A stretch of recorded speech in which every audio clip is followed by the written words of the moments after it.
What? Why are you shaking your head? You're welcome.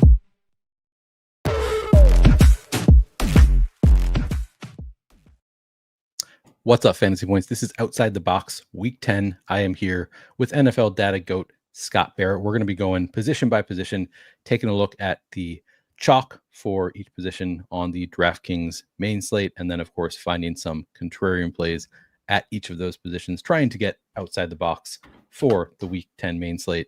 Scott, how are you doing today? I'm doing good. Thanks for having me. Happy to be here. Always a pleasure. Yeah, no, you're welcome. I'm glad I could invite you on to the Fantasy Points YouTube channel. CEO Scott Barrett. Have you done a lot of like overview look at this slate? Because for me, it's a really tough one. I'm curious if you are also struggling with like finding things that you really love on this slate. If you guys see me itching on this show, I just got attacked by Texas fire ants. I have about like 8 bug bites that occurred like 10 minutes ago. So just a heads up. Yeah, this is a rough slate. It feels like getting bitten by Texas fire ants when you're trying to build a lineup. There's just not a ton of, there's only like 4 wide receivers you feel great about. There's not a ton of value. And it's just really hard to build lineups and to fit the guys you want to fit, because there are sexy pay up guys at the top, but again, not a ton of value. How are you seeing it, Neil? Same. Yeah, it's really tough. And we get some value opening up with, Sterling Shepard, Jalen McMillan are going to play. I didn't think they were going to, so that helps a little bit. Adonai Mitchell opening up with Michael Pittman out, but still nothing that you feel really great about. Like, it's like, okay, these are some like decent value plays, but nothing that's, really comfortable, I guess, which I guess there's some positives in that and not feeling really comfortable with it. But like, usually there are some plays that I find on every slate that it's like, okay, nobody wants to play this guy, but like I can make a really strong case for why maybe this is a week that you can see an upside case, and I end up liking him better than the field. This is one that I'm still not totally there. There are plays that I've landed on, but it's kind of like I almost feel like I'm forcing it on some of these plays that I'm like, okay, this feels too low for this player or that player, but then it still is hard to get some of the players I want to play into my lineups. So I have an approach that I think I'm going to go with for large field GPPs, but it's not like the usually I'll find some certain plays that I really love on a slate, and this is just one that I'm struggling with it a little bit. But I think you'll help me find some plays to love today. We're going to start at quarterback as usual, and we're going to start with poking at the chalk, seeing if we like it, if we don't like it. And we have 4 quarterbacks over 10% owned today, which is honestly kind of a lot for this season. I don't think we've had that many. Brock Purdy is the top. He's 6,500 facing the Bucks. Any interest in Brock Purdy, and how do you feel about 15% ownership, Scott? Yeah, it feels low. I think I'd want to be overweight that. The only difficult thing is figuring out who to stack Purdy with. But I mean, he's hit 20 DK in 3 straight games. That was without a healthy Juwan Jennings, without a healthy Deebo Samuel, without a healthy Christian McCaffrey.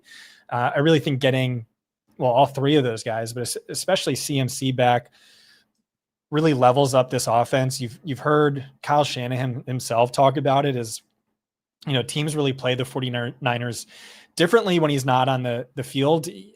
CMC might be their chief man beater.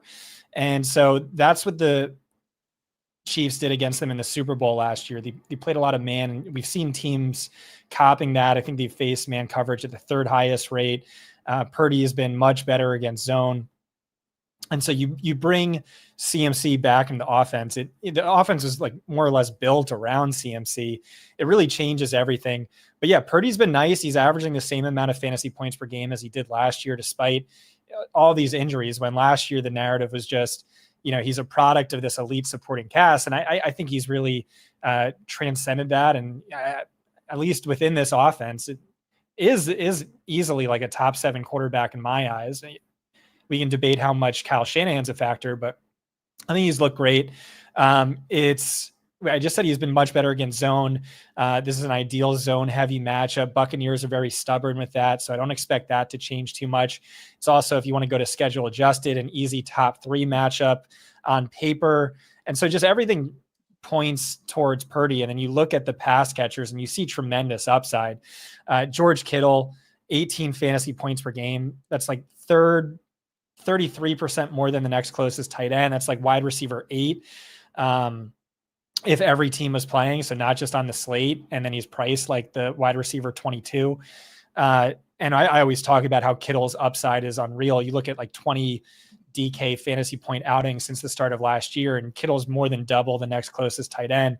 Deebo Samuel, you have the splits without Ayuk, which are just absolutely insane. I think he's an amazing play in a top 3 matchup. If you want to click on wide, you'll see him in a top 3 matchup right there. And then Juwan Jennings. I mean, the dude had a 50 fantasy point outing several weeks back. And he's popping in all the advanced stuff. Ricky Pearsall is cheap. You can make an argument for him. And then of course CMC. And so there's just so many different ways. You know, I kind of envy the MME guys, but I do think I have a lead on the stack, but it's really just, I'm content to eat the Purdy chalk, and then I'll get different by ideally just having better correlated lineups than the field. Yeah, I mean, you've already mentioned some names that honestly I have not really been planning on playing. That maybe you can convince me on them when we get to wide receiver in Juwan Jennings, Ricky Pearsall, because both like sort of stood out to me as like, oh, they look kind of interesting, but they're not that great point per dollar in terms of projection. So if you can convince me to go outside the box on those, I would love that, because that does sound like a way to get contrarian in a way that probably makes sense. At least one of these guys is going to break the slate. That's how I feel. And so that ties into why I'm okay eating the Purdy. And we should talk about this is like, this is the outside the box. And I've finished top 25 in the double spy in back-to-back weeks, which is like great for me, but that's a sign that, you know, going outside the box isn't great. Yeah. I always play sort of my chalkiest lineup in the double spy, the most expensive tournament I play. And this is something that Jake noted. He's been doing a lot of lineup review, like studying the best DFS players, and like so many of them are just eating the running back chalk every single week. And so, yeah, just especially over the last few weeks, but chalk has been pretty good. But I think there's ways to get creative this week that are going to give us a pretty profound edge that I'm excited to talk about a little bit later. But Purdy, unfortunately, I mean, 15% isn't really super chalky to me. And I'm okay eating that. Yeah. The thing with quarterbacks all year is we haven't had anybody get to like 30% ownership, where you really need to start worrying about the ownership a lot. Like 15% doesn't seem that ridiculous. In particular, when, as you mentioned, like there are so many different stacking options. So it's not like every Purdy lineup is going to be like, okay, Purdy Debo. Like some quarterbacks, you just get like, if you have Sam Darnold, you're probably going to have Justin Jefferson. With Purdy, you have so many different stacking options that even though he's getting a lot of ownership, you can mix and match in ways where combinatorially you're still getting to low owned stacks. So that does make him kind of more appealing. But what about Sam Darnold coming in at 14% ownership? Obviously Justin Jefferson, the top option there, but then there is, if you want to mix in TJ Hawkinson, potentially Aaron Jones, Jordan Addison, not the worst option. How do you feel about 14% going to Sam Darnold? He's fine. Not super eager to play him, but I certainly get it. It's just like a best possible matchup. The guy top 7 in fantasy points per drop back. And now, I don't know. I don't think matchups get any better than this. It's the single softest schedule adjusted matchup. They're giving up a league high 113.4 passer rating, second most passing yards per game. And so, yeah, you worry about the Vikings getting pushed. We're going to talk about Aaron Jones. We're going to like Aaron Jones a little bit later. There's a chance Jacksonville just fully implodes. And then maybe there's an argument to be playing the cheaper quarterback in this game, who is extremely cheap on the Jacksonville side, which is Mac Jones, 4,400. It's I don't know that you feel a lot better about Jacksonville pass volume than Minnesota.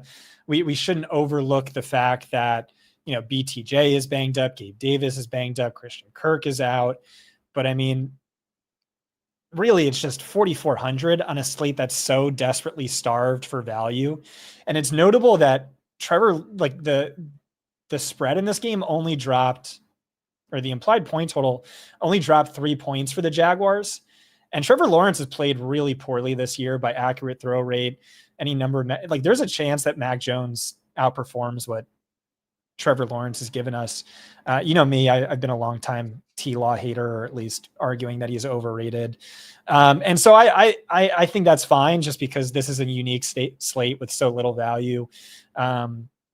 You could play Evan Ingram. You could play BTJ at very low ownership. But yeah, I think the field is right to get excited about this game. So yeah, I don't know. And then what about the one final chalk piece over 10% owned is Justin Herbert against Tennessee. He's 5,200. They've been throwing it a lot more since their bye week. Any interest in, or what's your level of interest in Justin Herbert at 5,200, 12% ownership? Yeah, it's crazy. They had the lowest PROE, pass rate over expectation, of any offense since like Vietnam. And then after the bye, the top 3 pass heavy offense in football. And maybe that's tethered to Justin Herbert's foot injury that he came into the season with. Maybe you could argue that's a little bit better. They're leaning less conservative. I worry about whether or not the Titans can push them here.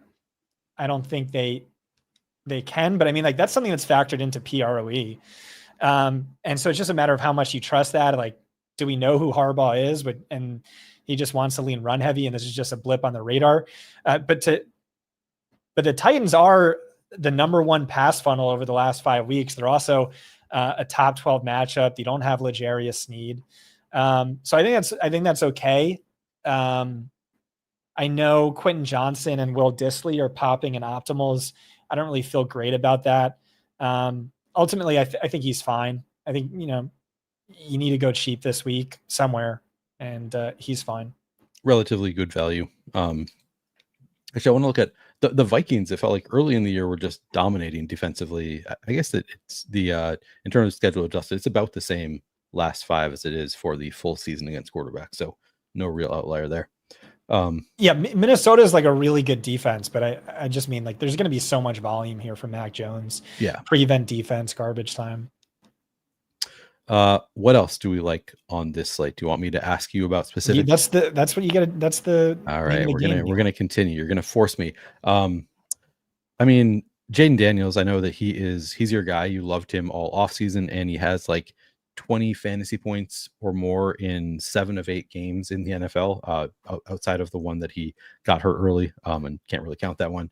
So he's just been awesome. He's been really consistent. Really tough matchup with the Steelers, though, and not getting a ton of ownership. So, factoring all those things in, how much do you like Jaden Daniels this week? Yeah, I just think it's so hard to fit these expensive quarterbacks: Jaden Daniels, Josh Allen, Jalen Hurts. I think I'd probably like Jalen Hurts the most, just because Hurts plus AJ Brown is projecting for 4% ownership, which is crazy. But I mean, like, there's going to be some holes in those lineups that you're building. It's tough to make it work. Yeah. I think, so, I mean, you just kind of went over like the issue with playing all of the expensive quarterbacks. I think one of the ways that I'm planning on playing this slate is forcing my way to Josh Allen stacks, like Josh Allen with Khalil Shakir and maybe Dalton Kincaid type stuff, just because it's so tough to find things that I like on this slate. And it is coming in at like Josh Allen getting very, very little ownership for that exact reason, because there's no like comfortable value, or not a ton of comfortable value on the slate. I don't know.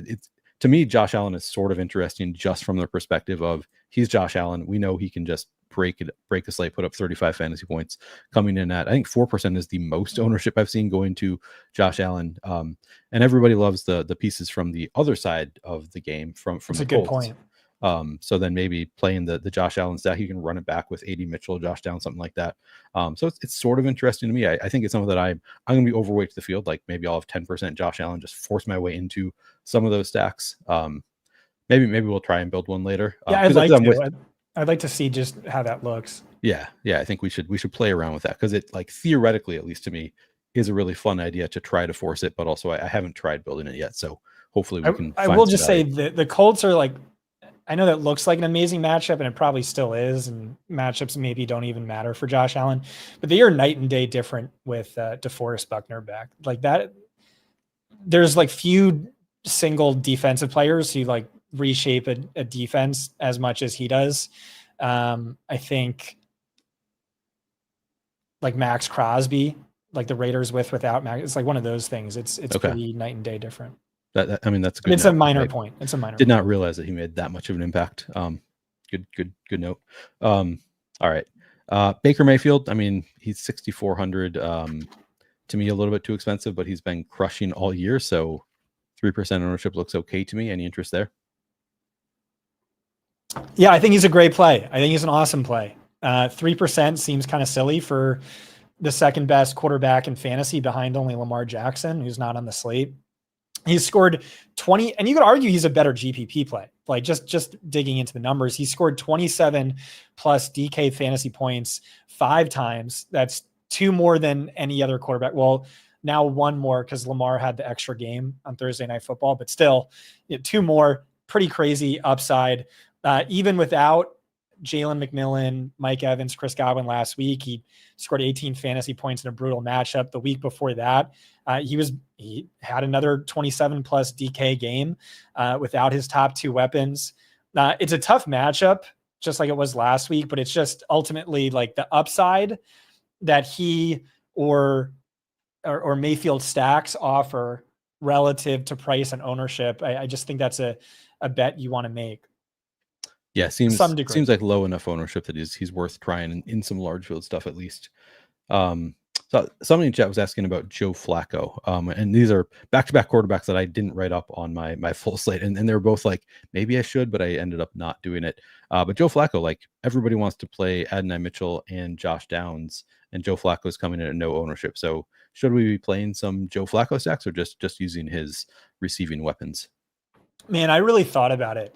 Like if that Sunday Night Football game was on the main slate, our viewers would be mad at me because I would have hyped Flacco up like crazy.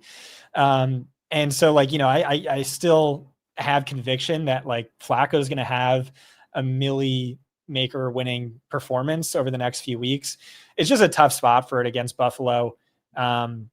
They just really sell out to stop the deep ball, funnel everything short. So like Josh Downs does stand far and away as the best value. I don't know. Probably not going to end up with him, but I did give it some serious thought.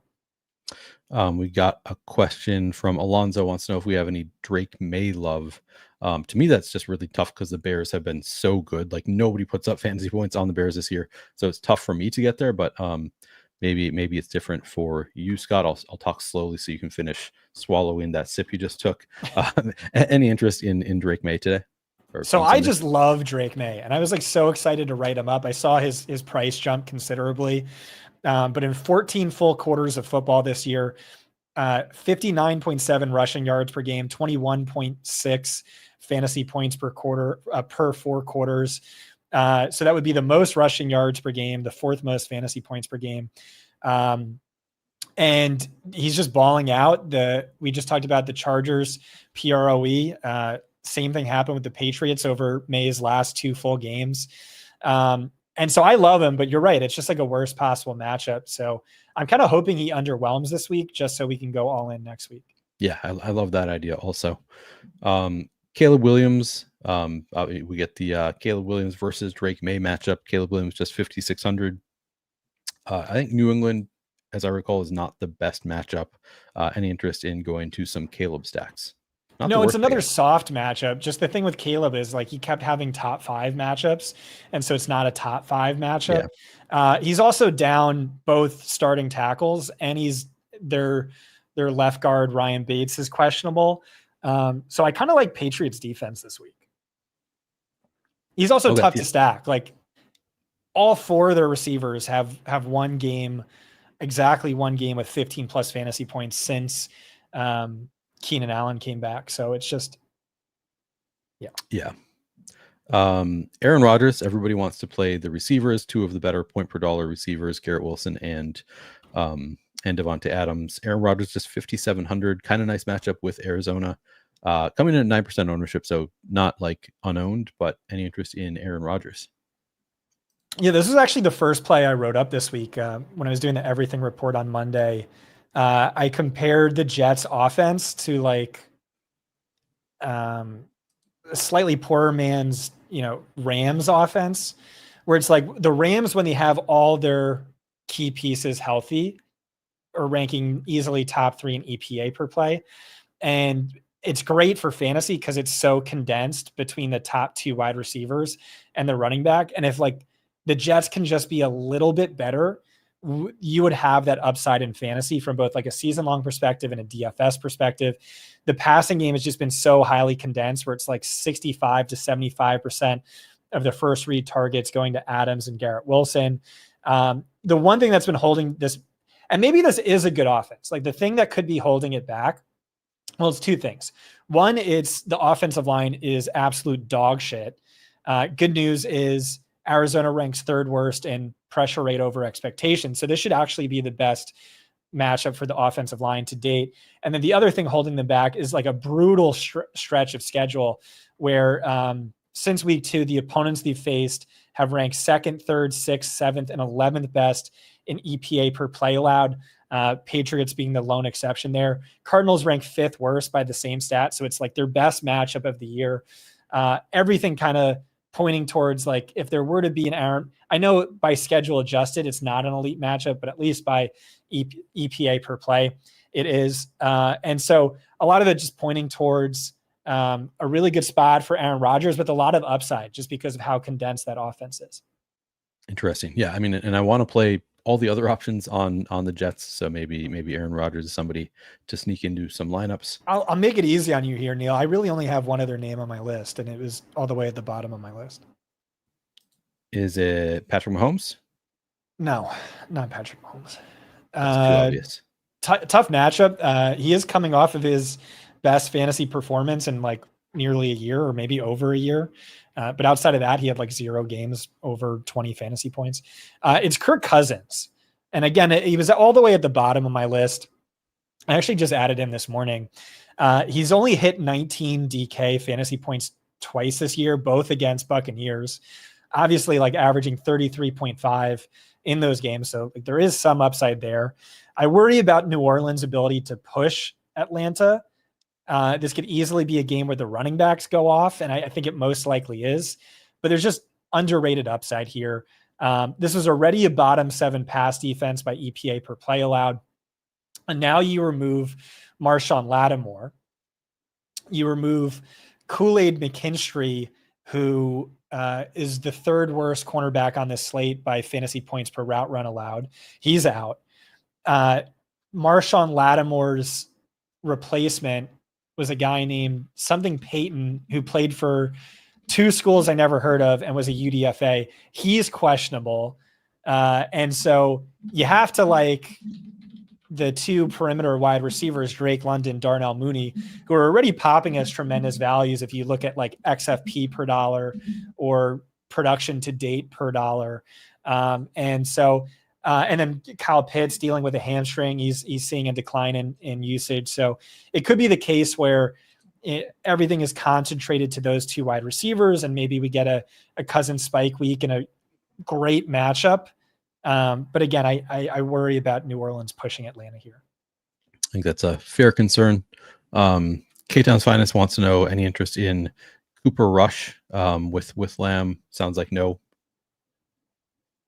I thought about it. It's kind of like the Trevor Lawrence thing, but actually like even more egregious. So last year, Dak Prescott led all quarterbacks in accurate throw rate and I believe catchable throw rate. And this year they're bottom 6 by both stats. Like Dak Prescott just legitimately has not played well. And we saw with Cooper Rush, he just locked on to CeeDee Lamb, and CeeDee Lamb really productive, really good volume, had some spike weeks with him a couple of years back. And so I get it. I personally wouldn't be going that route. I think you can get away with just playing a super low owned Lamb. But it's in play. Yeah. All right, let's move on to running backs. But before we do so, I do want to remind people, first of all, like the video. It really helps us out quite a bit if you would like the video. Of course, subscribe to the Fantasy Points YouTube channel if you're not already subscribed, so you get notified. You can turn on the notification bell if you want to get notifications every time the channel goes live. A lot of great content for season-long dynasty, DFS, anything you want here on the Fantasy Points YouTube channel. And of course, if you're not already signed up for Fantasy Points products, you can get 25% off any Fantasy Points product, including the data suite, or if you just want content, you can sign up for NFL Premium. using promo code OTB25 or clicking, putting your camera at that little box in the bottom left-hand corner of the screen and scanning that. So make sure you sign up for Fantasy Points. Really awesome tools, and we kind of show them throughout the show. But I want to remind people, like, you can access these tools. You don't just need us. You can look at them yourselves using promo code OTB25 for 25% off all of these great products. Scott, I know you said a couple of the things at fantasypoints.com are free for the rest of the season, I believe, including schedule adjusted. Is this free? The page we're on, this is not the page that. Yeah, schedule adjusted is free. Wide receiver versus page. cornerback is free. One other thing is free. It was kind of just making it easy because we had data subscribers who weren't premium or standard subscribers who wanted to access, and they're like, well, I don't think it's fair. I don't have access. And we're like, all right, fine. And then we just made it free for the rest of the year. So, and really if you want to play, and so look at this, click on wide. Yep. So this is wide receiver schedule adjusted fantasy points per game allowed, broken up by alignment. So slot versus out wide versus total wide receivers. And so who has the best possible matchup this week? Deebo Samuel. Who had the second best possible matchup? Jamar Chase, who just went nuclear. Who had the third best? Justin Jefferson. So that's a big concern for me this week, is just the potential for a Jefferson or a Deebo to have a Jamar Chase game. Like, the lineups you're building with them are gross, but they legitimately we just saw it with Jamar Chase, have that potential this week because the matchup is so good. This is the best way to look at it, by the way, because it factors in the level of competition a defense as faced, and other sites do it, but they don't do it as well as we do because we actually remove the individual game against that. It's kind of complicated, but I don't know. Check out the tool and check out some of my articles on it. My strength of schedule series kind of explains it more in depth. So now this is free if you want to check it out. Yeah, highly recommend checking out schedule adjusted fantasy points allowed page. I use it all the time. I just think it's a really good, like, comprehensive look at the matchup. Check it out if you haven't done so. Let's move on and take a look at running backs. Aaron Jones is the chalk. Obviously, we've talked about this matchup. It's great for quarterbacks. It's also great for running backs against Jacksonville. They are just not very good. And Aaron Rodgers, I have to think you have less of the concerns of the game getting out of hand, because Aaron Rodgers probably continues to work, maybe not in a complete blowout. Maybe at some point they pull him and start going to Cam Akers or something. But until it's a full blowout, Aaron Jones should have pretty great usage. But he's chalky, nearly 30% projected ownership. What's your level of interest in Aaron Jones?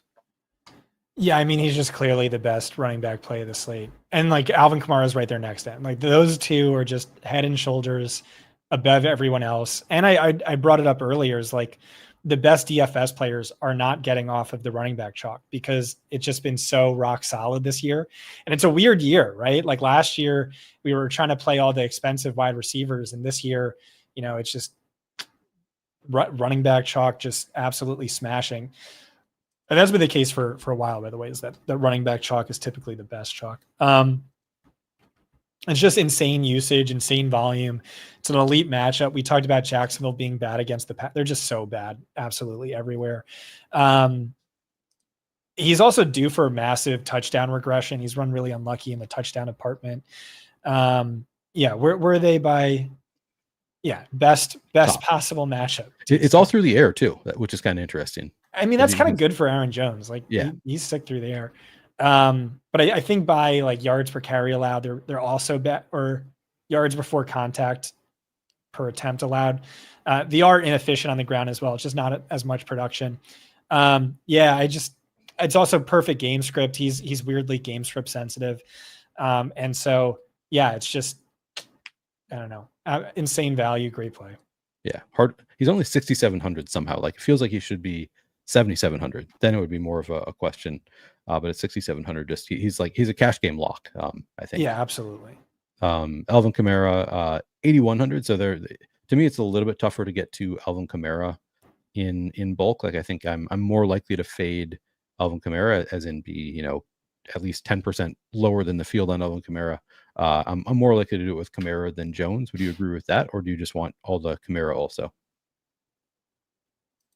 Yeah, I guess just because of the price point, but I still don't know that the dude just scored 30 DraftKings fantasy points without even scoring a single touchdown. It's like, the most insane usage and volume where like they have no one else to throw the ball to.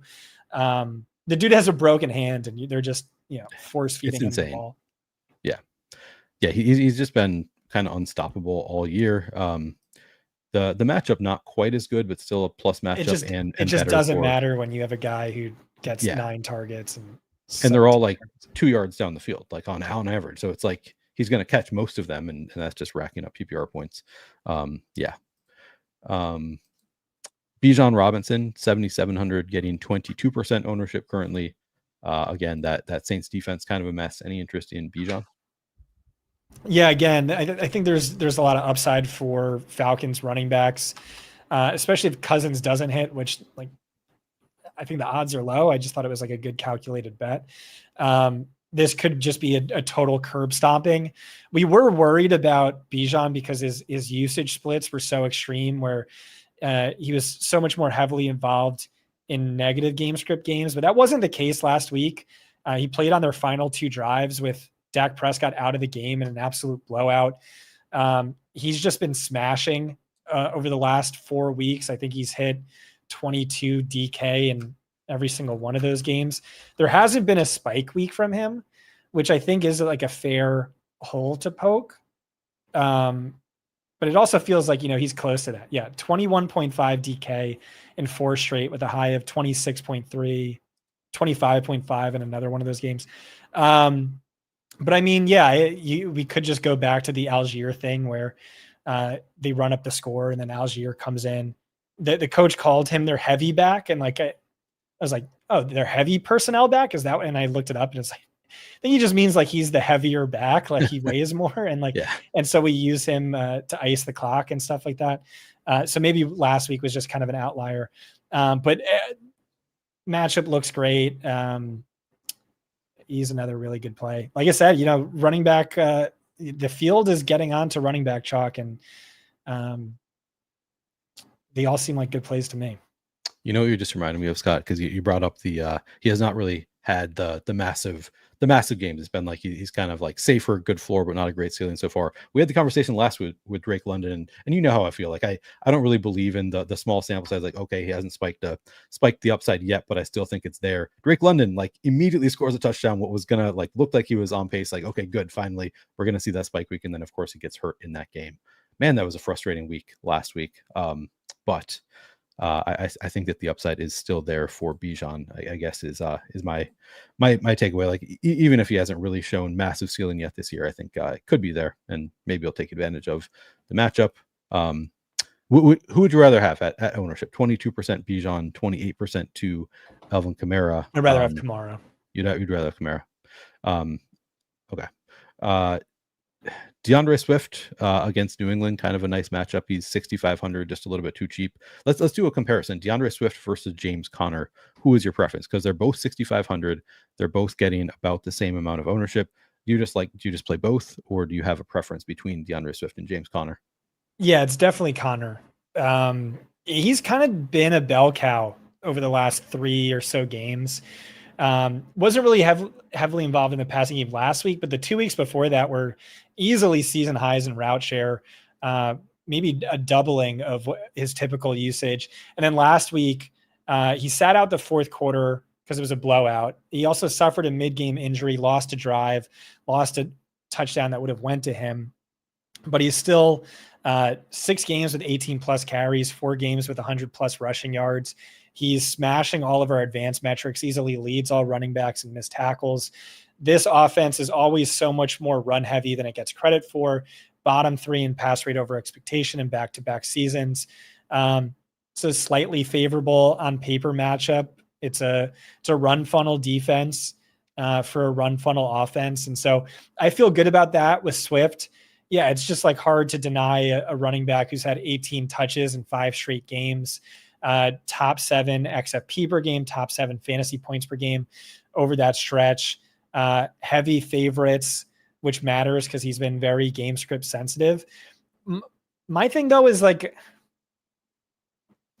I don't know. I don't know that it's a lock that the Bears win this game, which I know seems crazy. I like May more than anyone else. I like Patriots defense more than anyone else. I like Caleb least. It's just they're down both starting tackles, potentially a guard.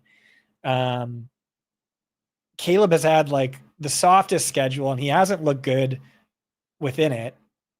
And so I think Ramondre plus Patriots defense is an interesting contrarian play. But yeah, even with my concerns, I would rank Swift as a top 5 value overall. It's not that often that Scott wants to bring up defenses in the like first half hour of the show. You've now brought up the Patriots defense twice, so it feels like that's going to be kind of a stand for you this week. I don't know. I don't even know what their price is on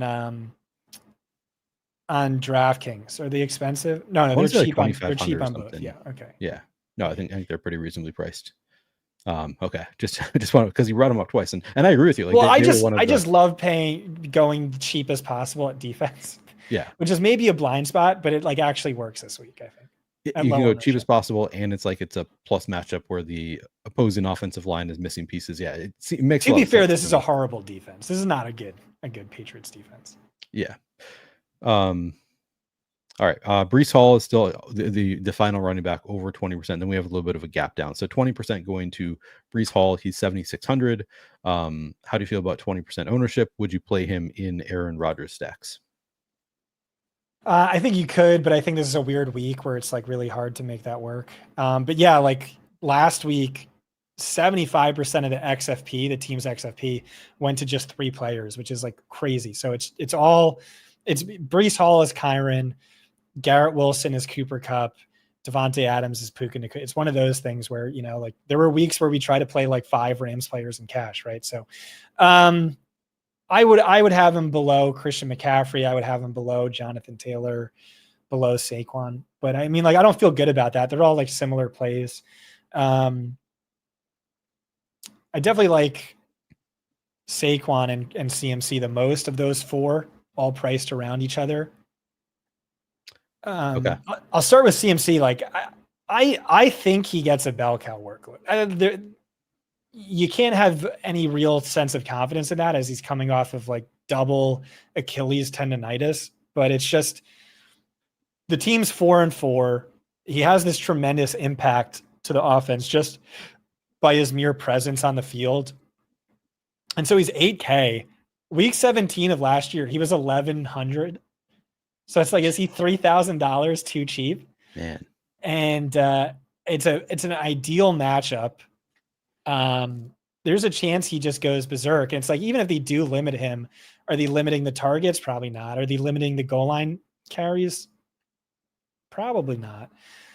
So he's in play. Saquon is just too under-owned every single week. Massive slate wrecking potential up against a backup quarterback. He's hard to project because it's just like, does he get a 50+ yard touchdown run or not? And it's, you can't just click the box that says yes, because he does it every week. Right. So maybe you just do that. Tremendous upside, but all these guys are just so hard to fit. But yeah, so this is the way around Kamara, I guess, is maybe Saquon has the nuclear eruption game. I don't know. Yeah. All right. Hurts ankle going to help the touchdown potential for Barkley. That's a good shout out. True. Jonathan Taylor, I mean, the Bills have been, at least in terms of schedule adjusted, I think, I guess not. I thought it was more of a run funnel. I guess at least not over the last 5. Let's see, for the season, it has been kind of a run funnel in terms of schedule adjusted fantasy. It's all pass catching backs. That's true. You see that? Yep. But it's not like, so they're the second best matchup for a pass catching back. And it's notable, like Taylor did see 5 targets last week. But they're also bad on the ground. If you look at yards before contact per attempt allowed, they're bottom 5. It's just teams aren't running on them because it's Josh Allen, and like, you don't have that luxury. They run up the score and you're playing from behind. You have to lean into the pass. And so I worry about Taylor with that. It's also, he's been a lot less efficient without Anthony Richardson, which I think makes sense because hyper-mobile quarterbacks put an added strain on the defense, which benefits running backs on the ground.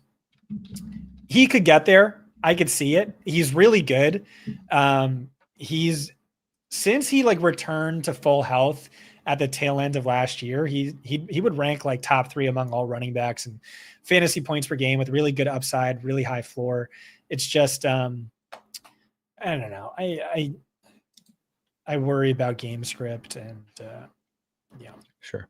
I just went to look it up because like I think it would make sense logically if like we would expect Jonathan Taylor to be targeted more by Joe Flacco than Anthony Richardson. And I just went to look up like what has he done in terms of targets in games with Richardson. He's with Flacco. He's missed 2 of the 4 games that Flacco has started. He has been targeted 9 times in the 2 games he's played with Flacco. So, maybe it's promising from the standpoint of like he's a decent receiving running back. I would expect him to be involved in the passing game, and now looks like he is actually getting a little bit more targets at least, but small sample size. So I guess that would be the positive for Jonathan Taylor is they're bad against running backs through the air, and with Joe Flacco, he's more likely to get more of that passing work. Would you agree with that? Yeah, I actually don't know that he's decent as a pass catcher. You think he's bad? Probably below average. Okay. Interesting. All right. Who else? So for value, I mean, Najee Harris against Washington, the Commanders defense, they've been better than they were last year against the pass, but still not great against the run. Any interest in Najee Harris against the Commanders? Yeah, now they're an extreme run funnel, and Harris has had 100 plus rushing yards in 3 straight games. With Russell Wilson in the offense, it really elevates what they're able to do. He's going to see lighter fronts. Even with Jalen Warren back, like there's a decent chance he can get 100 yards and a touchdown. I wrote him up, but he's not someone I'm earnestly all that excited to play. Interestingly, it's a great matchup for running backs on the ground and a terrible matchup for running backs through the air. That's kind of interesting. Extreme run funnel, so much better spot for him than Warren anyway. Yeah. Game script too.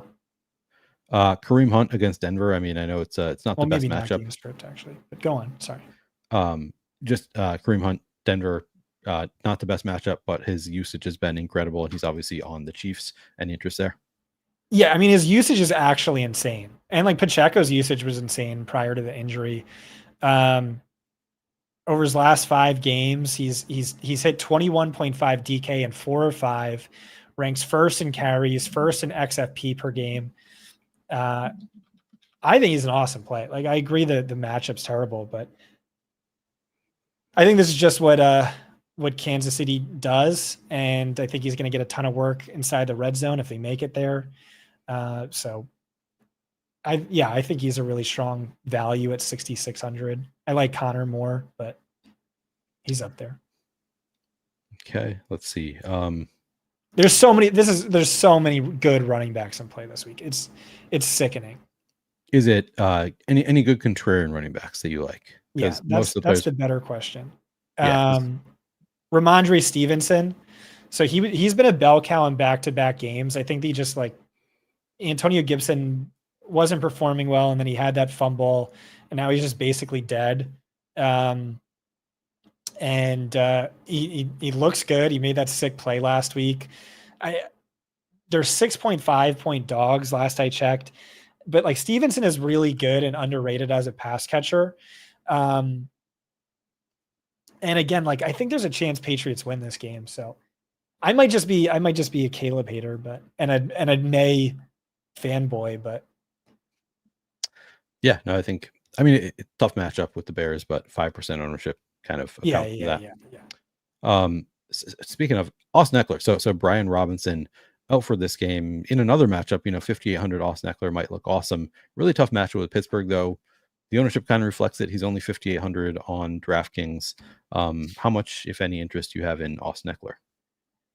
Not much. I mean, I was hoping Cliff would deploy him as a bell cow, but they built up that lead and he just wasn't involved at all in the second half. Maybe he works as a stack with like Najee, where you assume Pittsburgh controls a lead, but I don't know. I'm not going to play him. I'm pulling this up. Give me 1 second. I'm sorry. Okay.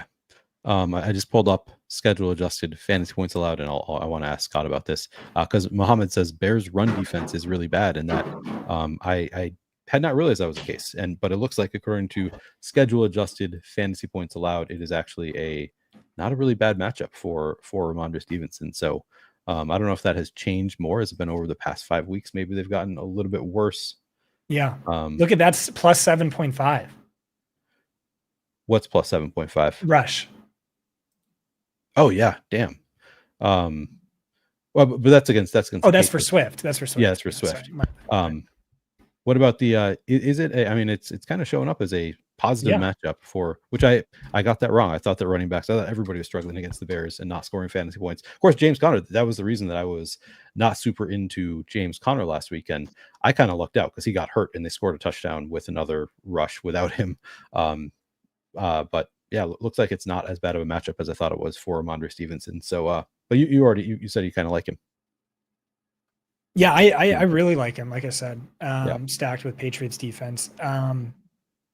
But I might just be a Caleb Williams hater. Yeah, so Connor plus Trey Benson had 145 yards and a touchdown. Before that, and Amari DeMarcado had that 60-yard touchdown. So last week probably swung things quite a bit, but before that, Commanders over 100 rushing yards. Chuba Hubbard had a productive game. Kyron Williams had a productive game. Jonathan Taylor, 110 yards, 2 touchdowns. Yeah, these seem kind of beatable on the ground. This is also interesting. Somebody pointed out in chat, over the past 5 games, Pittsburgh has been beatable against the run. They're actually second in terms of schedule adjusted fantasy points per game over the past 5 weeks. Do you think that's just a small sample size kind of fluke thing, or are there holes in the Pittsburgh defense that maybe are being exploited? I know they held Breece Hall to under 40 yards. He went off against them through the air, though. Tyrone Tracy went off against them. And then did anyone else do anything? Yeah. So maybe it's skewed by like Tyrone Tracy being in for that game and just being so much better than Devin Singletary. So like when you look at schedule adjusted against Giant. So Jonathan Taylor had nearly 20 fantasy points. Rico Dowdle had nearly 20 fantasy points. Alexander Madison had 17.5. But a lot of it is but not a lot of spike weeks, except for Breece Hall, who hit the 100-yard receiving bonus. But I do guess this is one of those things where it's like schedule adjusted is higher because, like, dude, Alexander Madison sucks and Rico Dowdle sucks. But so that's what should make us feel more confident in it. Yeah, no. So I mean, it looked better for Eckler than I thought it was as far as the matchup. At least looking over the past 5, sort of interesting. Let's see. J.K. Dobbins going to get a little bit of ownership against Tennessee. I don't know. It doesn't seem like the best matchup with Tennessee. They are missing L'Jarius Sneed. I don't know if that affects running backs really as much, but any interest there? Yeah, he's a good value on FanDuel. Okay. He kind of sort of reminds me of like Raheem Mostert, maybe last year or whatever, where it's like in his 50% of his games, he's going to score like 22 fantasy points. The other 50, he's going to score like 8. Ted Spencer just said, seen a report that Pickett is in line to start. That's not right, is it? Please tell me that's not true. I have not seen anything about Kenny Pickett starting and Jalen Hurts being out, but was dealing with an ankle injury, so kind of want to double check that. But that's obviously would be an important note.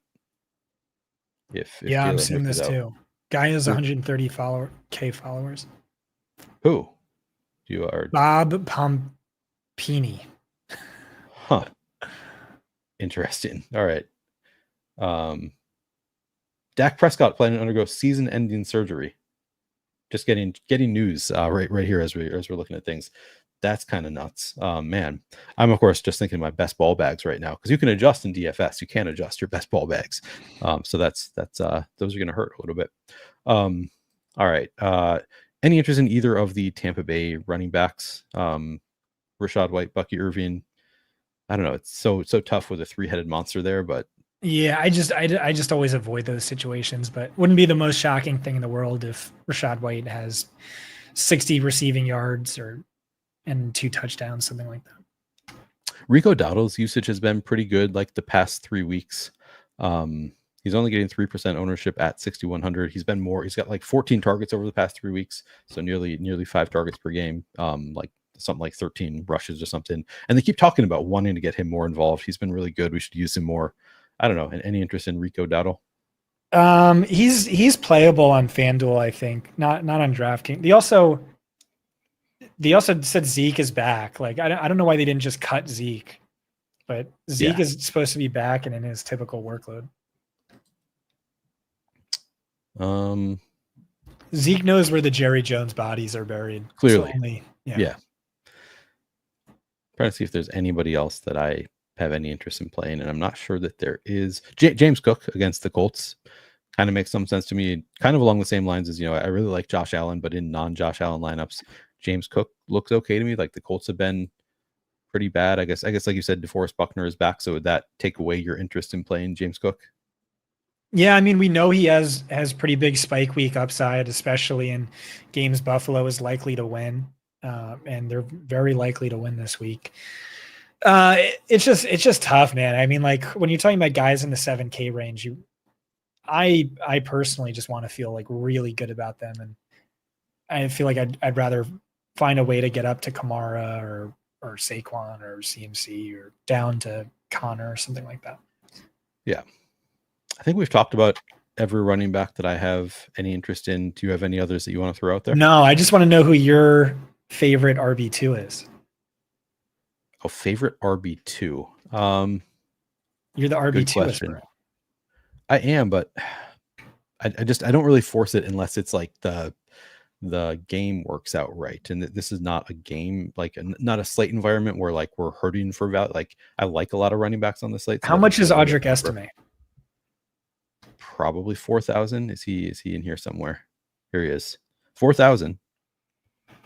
Yeah, I wouldn't play him, but that was the first thing that crossed my mind. So Peyton hyped him up.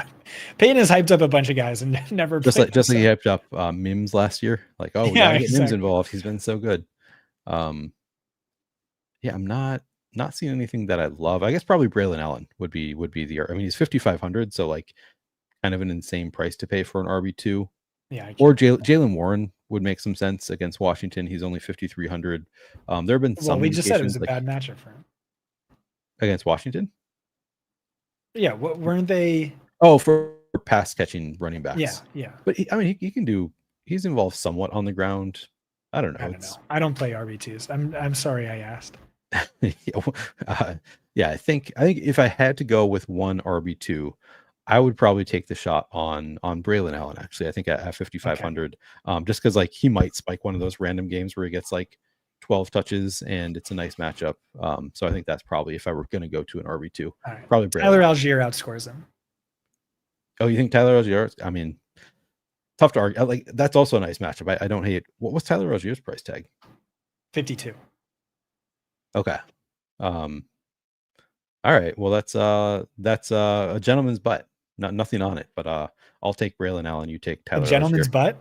A gentleman's butt. Exactly what I said. Derrick Henry's butt, to be more specific. Okay. I missed that. What happened? Just people kept I missed it live about me about Derrick Henry's ass. I watched I think the entire game, but did not see his ass on the field. But it came out like on Twitter. Just like something, I think like he showed half his ass, like his pants came down when he got tackled once. I don't know. That happened to Braxton Berrios too. Yeah, I saw that one too. Yeah, it happens in football. Go figure. Really, it's a contact sport. All right, wide receivers. Highest owned is DeAndre Hopkins at 23%. He's 5,300. We saw him kind of have a breakout game. I think 9 targets in that last game for DeAndre Hopkins. Still, I want to say like 60% route participation. So not like a 80-90% route participation guy, but the targets were there. What's your level of interest in a $5,300 DeAndre Hopkins? Yeah. So remember, we've talked about how valuable this Rashee Rice role is. Like I had so much exposure to him this year. He's averaging like 20 fantasy points per game over his last 9 games. He's in the slot, away from top corners. He's getting a lot of manufactured touches, heavy screens, shallow crossers, things of that nature. And I talked about how DeAndre Hopkins, I think, is like a perfect fit for that role at this stage of his career as the big power slot, where maybe it's not that much of a detriment if you don't really know the offense, so long as you're just getting hammered with shallow crossers and screens and slants, which is what we saw last week. And so, yeah, I totally get this. But because he's uber chalky, I do want to poke holes in it. And one thing I would say is, well, He had a 62% route share last week, so he wasn't quite a full-time player. This is also Mahomes' best passing performance in nearly a year. He generated 81 receiving fantasy points. That's 50% more than his average over his last 12 games. And then Patrick Surtain, I expect to shadow him on all perimeter routes, probably about 50%. So it's not a good matchup. And even in the slot, it's not a great matchup. And so I just think I like Travis Kelce more straight up. It's only 700 more. And like production volume has been elite. Like looks like he's back to the Kelce of old just by usage and production.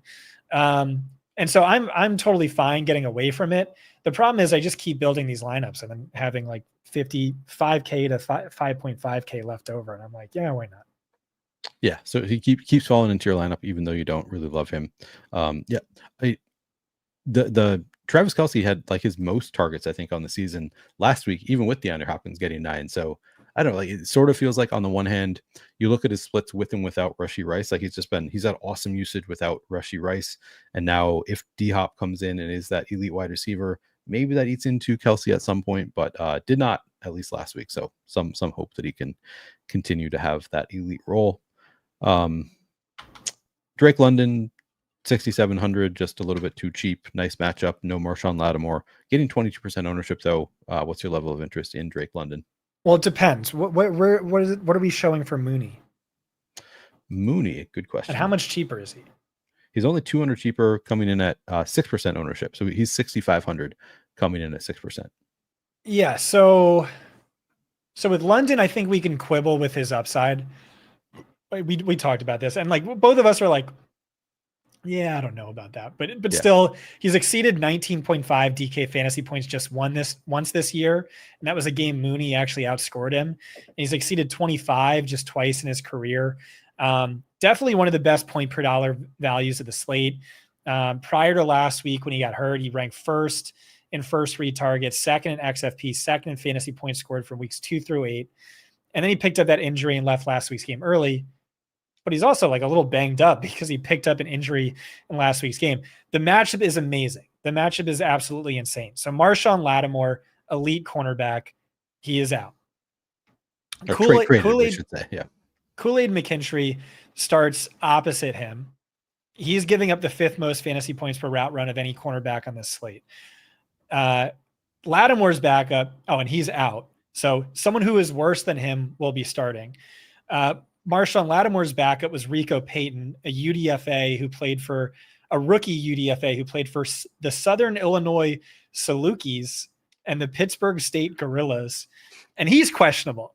And so it's just like an absolutely sick. I mean, we worry about whether or not Atlanta's pass game will get pushed, but it's just like 2 really good wide receivers up against like 6th string caliber cornerbacks. Like that is absolutely ugly.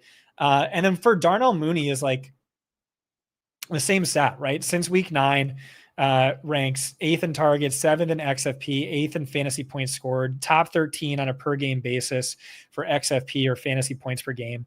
He's been better and more efficient than London this year. He ranks behind only Justin Jefferson in total EPA, 19 spots ahead of London. This is, again, it's a great matchup for either one. And what if London is banged up? Because Mooney, when London went down, had a 67% first read target share, 40% raw target share with London out.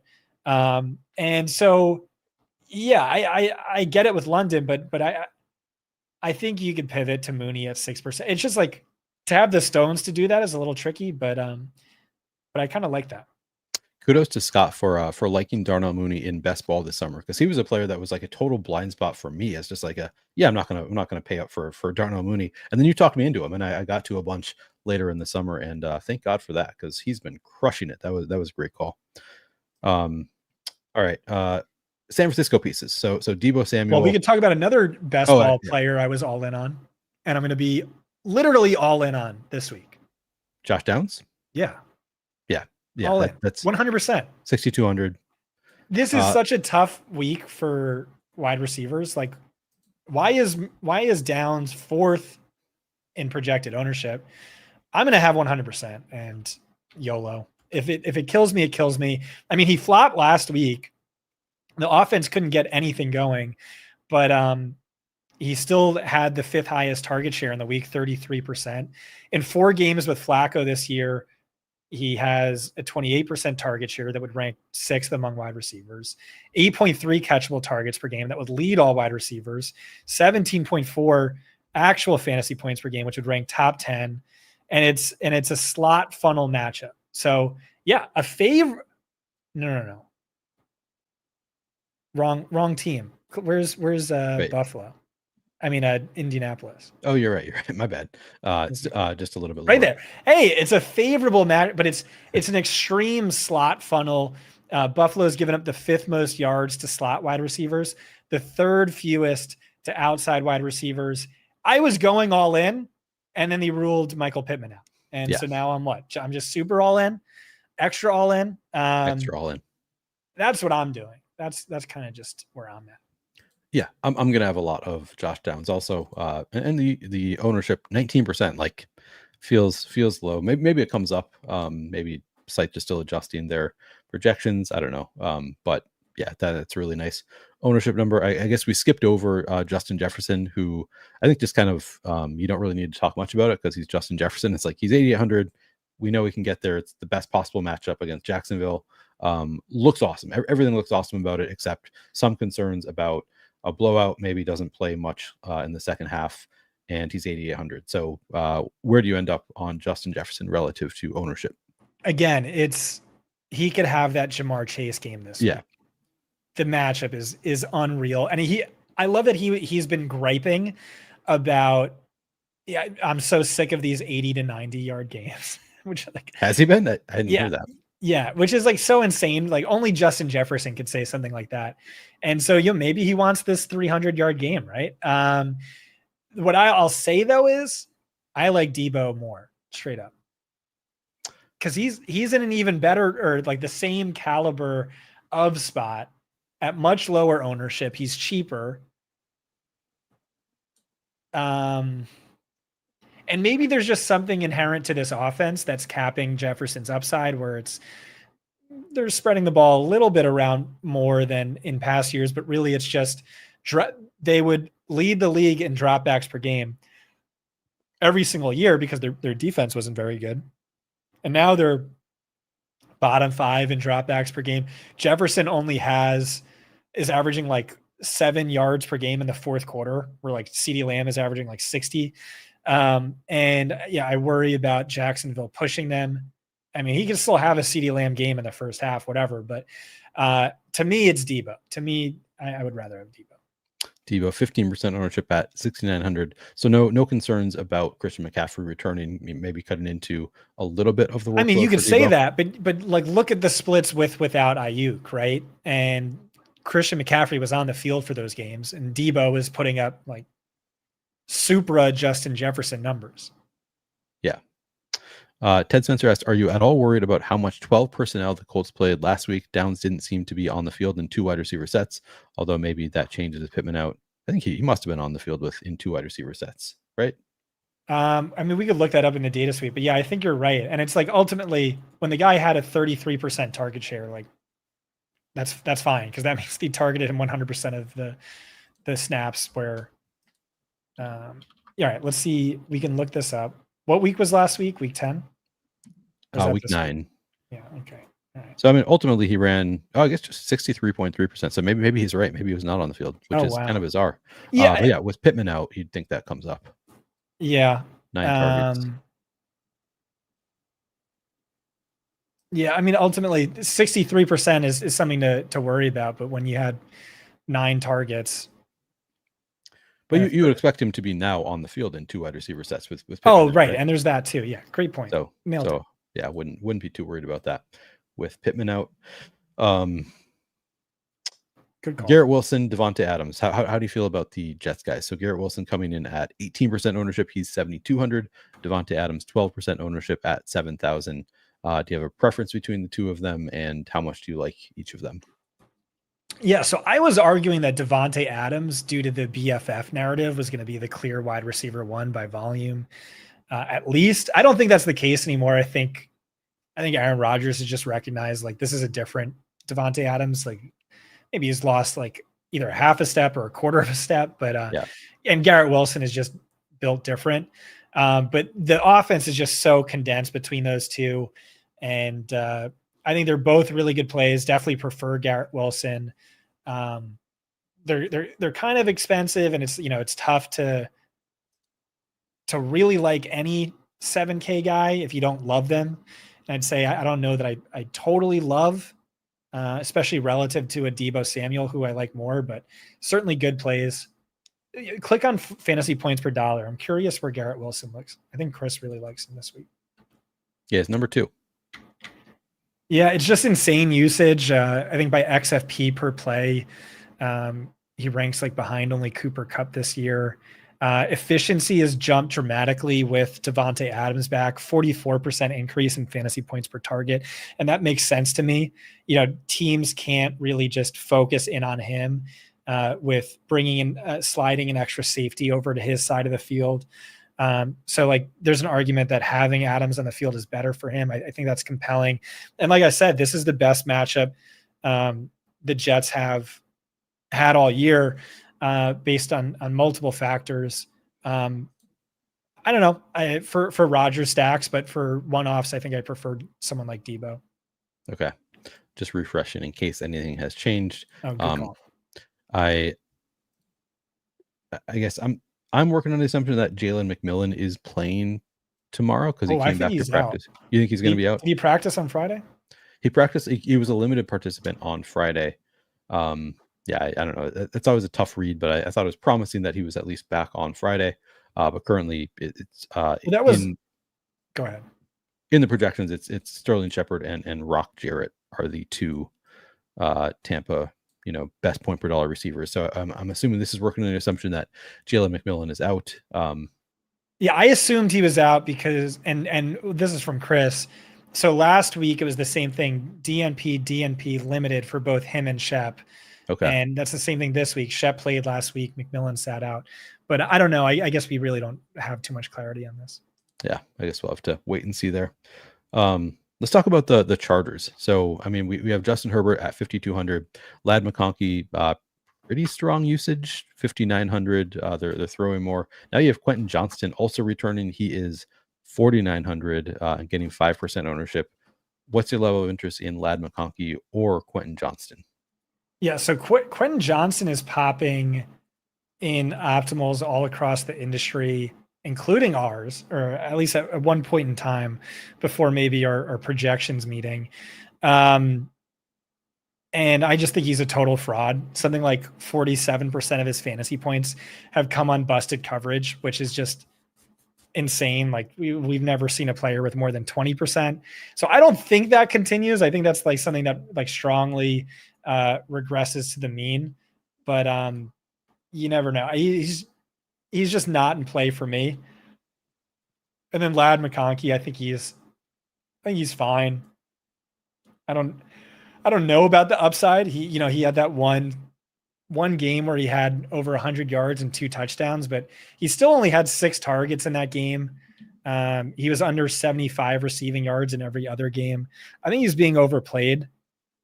Yeah, I mean, look at these targets like per game. I keep on waiting for Ladd McConkey to like really take over and get that like 12 target game, and it's just like 7 targets is the most he's had in any game this year. I think that's it. I think that's like the whole conversation right there. As chalky, I don't know. I'm not really about it. Breaking NFL news that does not affect the DraftKings slate, but does affect the FanDuel slate. Nico Collins was just activated to the 53-man roster, so I think that means it's pretty likely he's going to play Sunday night. I was told by my source, and my source is excellent, that he's not playing. And I was told this yesterday. I was told yesterday. Wait. Ian Rappaport just says Nico Collins will play week 10. So dang. Well, I was told by my source that he will not play, and he's really pissed about it. So maybe he made enough noise. He was healthy enough to play, but they wanted to be extra cautious, and Nico was pissed about it. So I don't know. Maybe he made enough noise and they changed their mind. Yeah, that could very well be the case. All right. I mean, that's sort of interesting, but of course that's just the FanDuel slate. I mean, he's an amazing play now. Yeah, on FanDuel. makes Tank Dell less appealing, obviously. Also, Oh, for sure. Who's hurt? What about AD Mitchell? So Dude, he's we the ascot. Are you kidding? Of course we're playing the ascot. you're obligated to play the Ask God. Not projecting very. Where is he? I'm not even seeing him on the top point per dollar plays. It blows my mind how you never use Control F. It pisses you off, doesn't it? You hate that I don't just search. Okay, he is 3,400, projecting for 6.7 fantasy points. Yeah, we have him below Nick Westbrook Akina. Yeah, I don't think so. We're fighting, Chris. We're in a fight right now. Yeah. Good. Listen, I think he's gonna be a full-time player without Pittman. I tweeted it out. The clip of Reggie Wayne talking about Mitchell was insane. He just like gushed about him nonstop. He's like, I don't know. I've heard that he might be the best separator in football already, like alluding to ass. Yeah. And he's like, the sky is the limit. He continues to grow, just gushing over him. And so when you are the ass god, what does that mean? Like your elite separator is like your chances for a big play, which would be like 40 plus yards and a touchdown because there's not a single guy around you, are really high. And so it might only take one of those for him to, be in the winning Millie Maker lineup. The counter argument would be, this is a worst possible matchup. This is a terrible matchup for an ass god like Mitchell. Buffalo just really funnels everything short and was really elite on the perimeter. But no, I still really, we're so desperately starved for value. And so the ass god I'm going to play. Nice. Yeah, I heard Reggie Wayne saying that he heard that AD Mitchell has just an amazing ass. So that was a good quote from Reggie Wayne. All right. Go ahead. Do you have thoughts? No, okay. No. So I mentioned that I have interest in trying to pay up for Josh Allen. I think Khalil Shakir is probably going to be a stacking partner. That would be a big part of that plan for me. He's just 6,000 facing the Colts. I think he looks pretty good. And we did see somebody in chat noted that the Bills called up a couple of practice squad receivers, which makes it look pretty likely that Amari Cooper is going to miss this game. So with that in mind, I think that makes him look a little bit better. Oh, you want me to pull? Yeah. So Shakir is averaging 8 targets per game over his last 3 games. That's more than twice as much as over his previous 5 or whatever games. I just sent you a tweet if you could pull it up on screen. He is just so good. He is elite by like every efficiency metric that matters for wide receivers. By depth adjusted yards per target over expectation, led all wide receivers last year, just narrowly misleading all wide receivers this year. If you scroll down, EPA per target,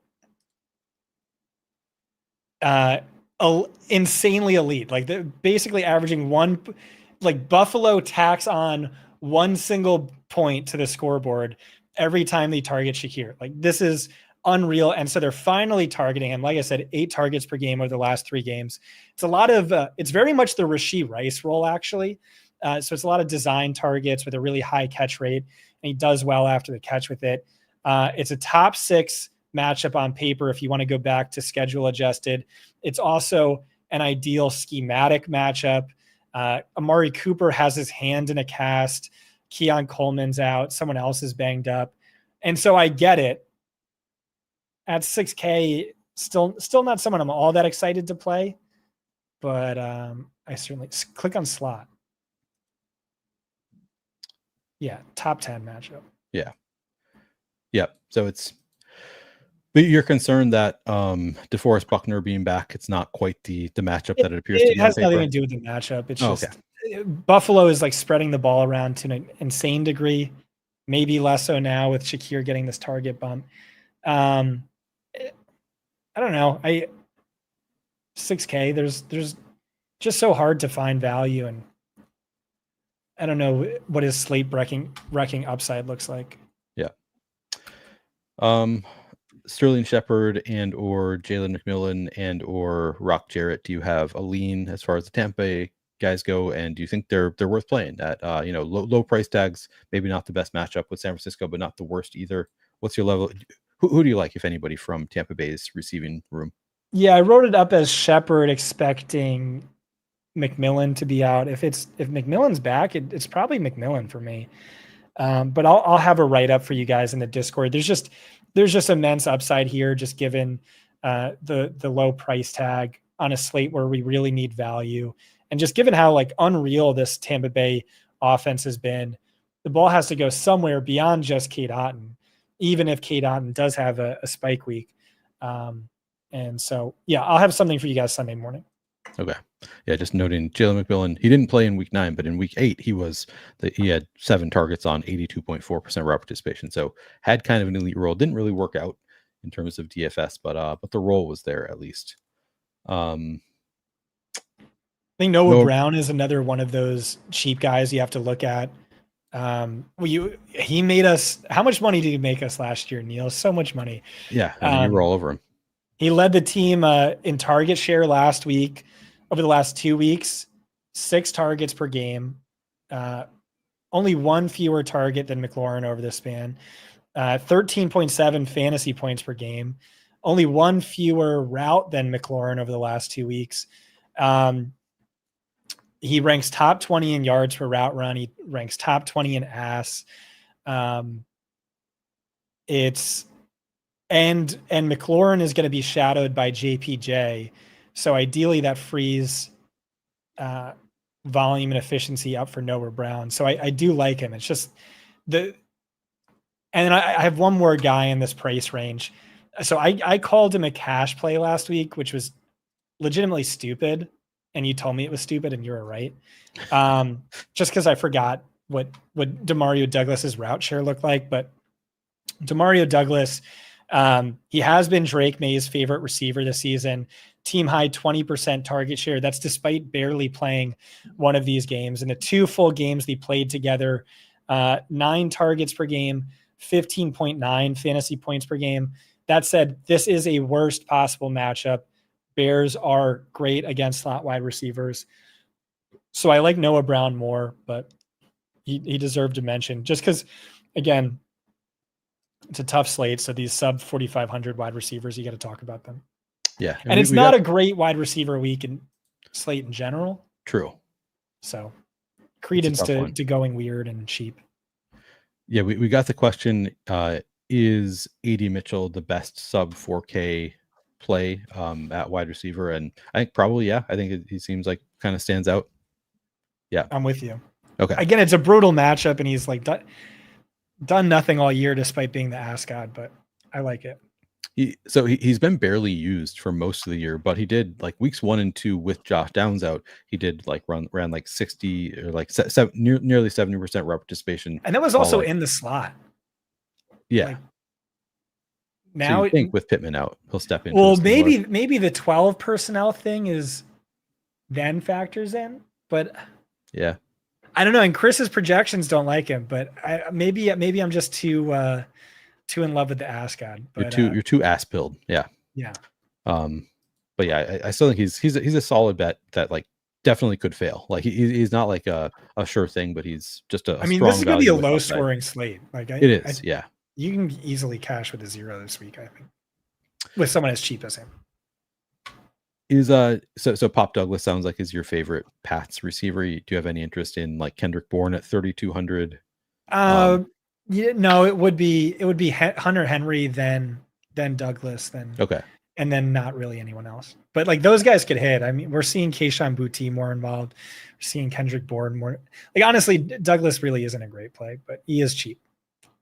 Yeah, I mean 9 targets last week. Like, yeah, strong usage. I think 9 targets in each of the 2 full games him and May played together. You mentioned already the San Francisco receivers beyond Debo, and you just talked about how much you love Debo on this slate. But you also have Juwan Jennings there. You have Ricky Pearsall. Who do you like beyond Debo on San Francisco? So I don't really like Pearsall. I like Jennings. I think Pearsall just missed way too much time in this offense. Like he got to camp with an injury and then sat out like months, and then he came back and then he immediately got hurt again. And then he was out with the gunshot wound. But Joe Dolan really likes him just because this is a great matchup for the outside wide receivers, which includes Debo. And he is cheap. I like Jawan Jennings, but it's not the matchup for him. Really not like, and that's a worry. It's not a great matchup, but the dude had a 50 fantasy point outing. So like tremendous upside and 5% ownership. He ranks top 5 in yards per route run, top 5 in ass. I think he's an underrated player. And so he just deserved a shout out. And if I have a lot of Purdy, I'm going to be making lineups with Jennings. Nice. Although Debo and Kittle are definitely the safer options. Michael Borowski asks, how do we find Scott tomorrow on Discord? Or if so, what do we search by? So do people just find you on Discord? Are you going to be doing a show tomorrow morning with Proctor? Where can people find you? Yeah, click on media at the top. Media. And then Discord chat. Okay. And then you just like follow the instructions there and it takes you to Discord. You have to be a subscriber in order to access it. You have to be a premium or all-in subscriber to access the DFS channel, but that's where I live. That's where you get the link to the show with Johnny and I tomorrow morning. And I think prices right now are like stupid cheap. So if you wanted to join, now would be a good time. Yeah. All right. Calvin Ridley looked like almost cashy on FanDuel. He's 5,700. I don't know. The Chargers now playing at a faster pace maybe becomes more interesting, but not somebody that I'm super interested in. Do you have any interest in Calvin Ridley? Yeah, I have some concerns, especially with Will Levis back, but I get it. I think there's some upside there. He's seen at least 8 targets in 4 straight games. He's behind only CeeDee Lamb and XFP over that stretch. Tennessee leaning a lot more pass heavy too. It's just like how much of that is Mason Rudolph versus Will Levis. I think it's real. I think it was mostly just Will Levis banged up and they were scared to bench him, but you don't really know. And then no DeAndre Hopkins has certainly helped. And he's been productive. 2 weeks ago, he had that big game. Last week, it was a good game, I would call it, because he was shadowed by Christian Gonzalez in 75% of his routes. Not a great schematic matchup. It's a pretty bad on paper matchup. And again, Will Levis kind of cloudies things, but he's fine. I mean, Shakir's definitely a safer play, but Ridley might have more upside. Any other Bills receivers beyond Shakir? Like No. if Amari Cooper's out, you're not going to be going to, I don't know, Mac Hollins, or is Curtis Samuel even in? I don't know. I wouldn't touch it personally. Okay. Easy answer then.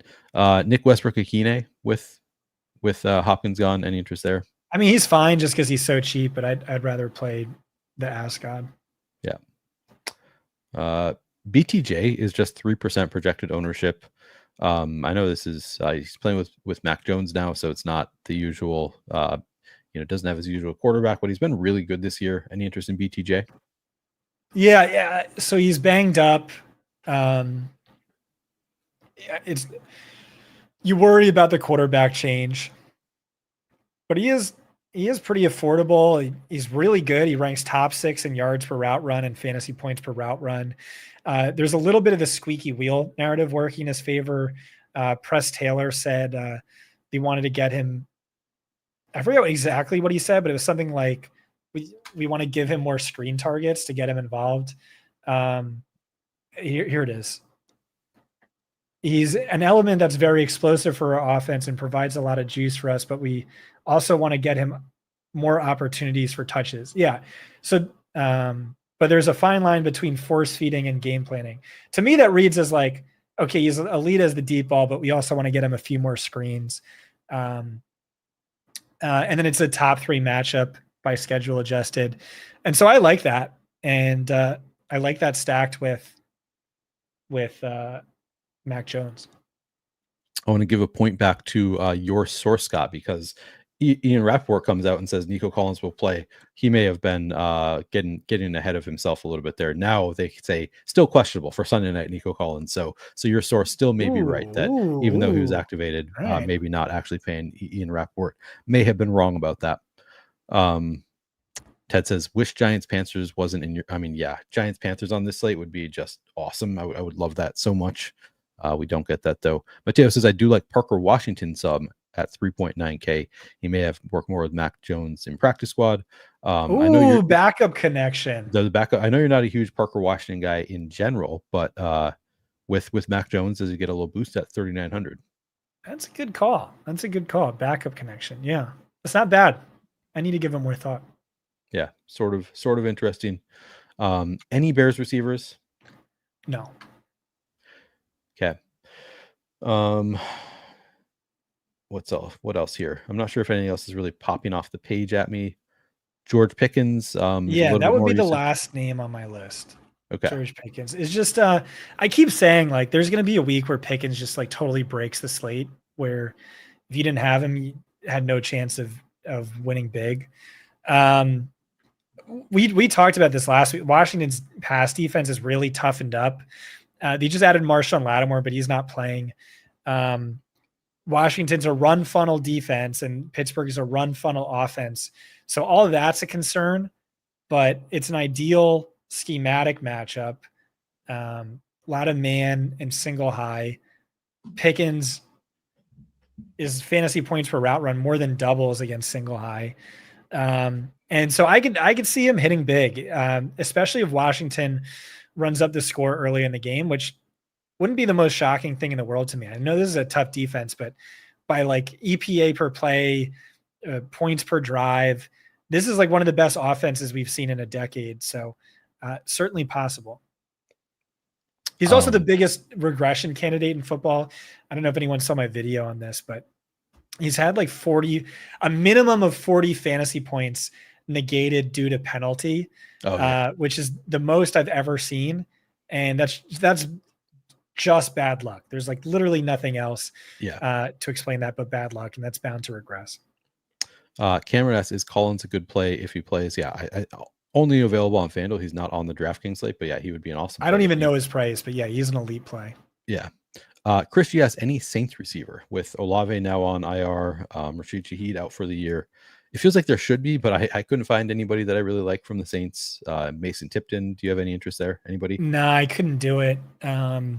Just Kamara and Taysom, I guess. Yeah, I think that's probably the same for me. All right, so I think that we've gone through every receiver that you have feel the need to talk about. I believe so. All right, let's move on to tight ends. Will Dissly getting 21% ownership at 3,100. The role has been really strong since the bye week. Hayden Hurst returned. It didn't matter for Will Dissly. He's getting a lot of ownership. No, it did matter for Will Dissly. Did it? All right, let's see. Maybe it did matter more than I'm giving it credit for. I guess it didn't matter in the sense that Will Dissly still had a pretty strong role. 58.8% route participation. I guess just 3 targets. So you don't like it. I'm gathering from that comment that maybe you don't love 21% ownership. Well, two games without Hayden Hurst and QJ, I think. He had 18 targets and he had like 140 yards. But in every other game, he's been under 30 receiving yards. I think he's a bad play. I mean, like, even with all that, like he ranks behind only Evan Ingram in targets per route run. So like he could still hit. But it's just not a bet I want to make at 21%.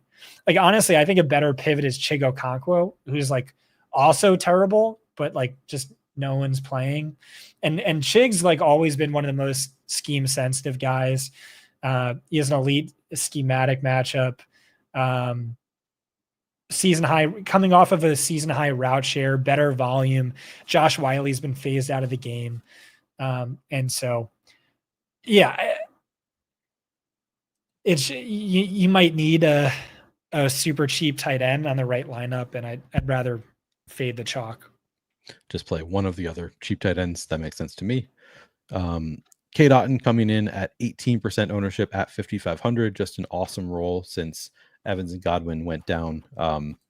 What's your level of interest in Kate Otten? Yeah, go back to the last page if you don't mind. This page? Which page? Yeah, and just click on salary. You could argue, okay, Kelsey, Kittle, Otten. You could argue are like three of the best values in the entire slate. Like if they were wide receivers, like you could be playing multiple of them in your lineup, right? Kate Otten, over the last 3 weeks, ranks third among all players in targets, second in catches, third in yards, first in fantasy points. First in fantasy. He's the featured wide receiver one of this offense, an elite passing offense in a game that has the highest over under the slate.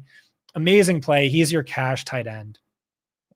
And you could argue at 5,500, he's what? He's priced as like a high-end wide receiver 3 when he's been like the highest wide receiver 1 over the last 3 weeks.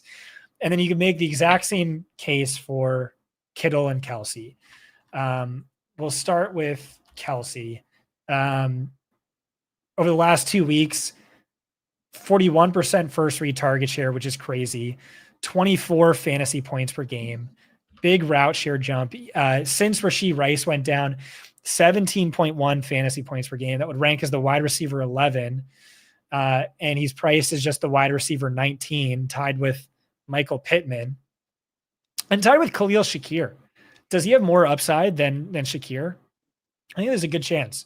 An elite schematic matchup this week. And then George Kittle is really one of my favorites. Like I said, I love Debo. But Kittle is averaging 30% more fantasy points per game than the next tight end, would rank as the tight end 8. He's priced as the wide receiver 22. Yeah, would rank as the wide receiver 8, priced as the wide receiver 22. And then it's just like he has unrivaled upside at the position. When we play GPPs, what are we focused on? We're focused on upside. And so he's hit 20 DraftKings fantasy points 9 times since the start of last season. No other tight end has more than 5 such games.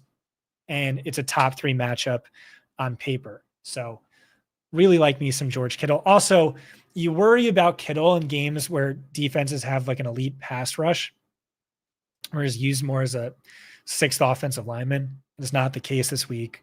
Going to be a high route share. Going to go ham. And so I love all 3 of these guys. I wish there's more value so I could just play 2 of them in the flex, but unfortunately there's not. You skipped over Trey McBride is the other expensive tight end, coming in at 7% ownership. Obviously a tougher matchup with the Jets. Any interest in McBride? No, not really. I question the upside. Again, it's a run funnel spot for a run funnel offense, and he has 1 red zone target all year, 1 end zone target all year. Hasn't scored a single touchdown. Well, he scored 1 on the ground. He has 2. He has the fumble recovery. And that's right. Rushing touchdown. Yeah. Zero receiving touchdown. I just don't think he's anywhere close to the other 3 I talked about, but who knows? Maybe he blocks a kick and scores a touchdown and then something weird throws 2 touchdowns. You mentioned Hunter Henry being your favorite pass catcher on the Patriots. How do you feel about 13% ownership? Yeah, that feels good. Second, that's been May's second favorite target this year. But the most efficient and most productive target.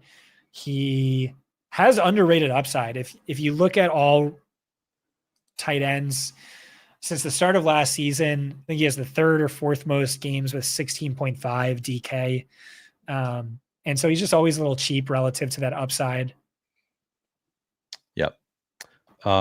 Saints tight ends. We have Taysom Hill, who has 9 carries and 9 targets over the past 2 weeks. The entire offense is hurt for the Saints. He's 4,000. He's getting 12% ownership. And then you have Juwan Johnson getting 8% ownership at 3,300. Both look like pretty intriguing tight ends to me. Do you have any interest in Taysom or Juwan Johnson?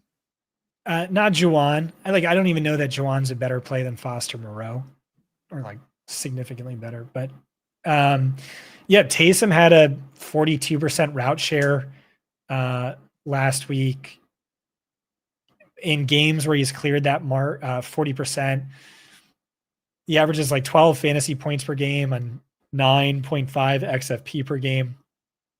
So like top 4 levels of production, top 12 levels of volume. And then he's also basically the goal line back, 50% of the team's carries inside the 10-yard line. Projections love him. He's a really fun player to like watch and root for in your lineups. And you need value this week. So yeah, I take no issue with Taysom. You don't think that Juwan Johnson's going to have an expanded role with all of the receivers out? Like maybe Juwan Johnson, I don't know. Davis was saying that he thinks Juwan Johnson's going to line up, play receiver for the Saints. Just 2 targets last week, I guess. 66.7% route participation. The route participation promising.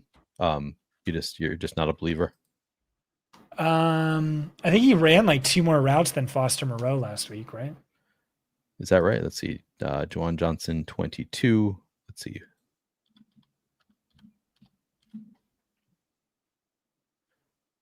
Foster Moreau 19. Yeah, 3 more. Same number of targets. Right. Yeah, I'm just not messing around with that. All right.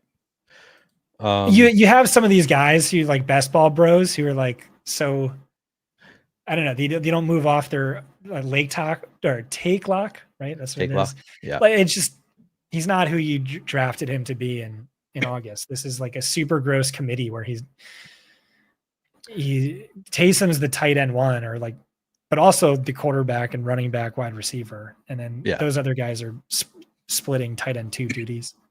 But I mean, 67% route participation, at least last week, is promising, but yeah, I don't know.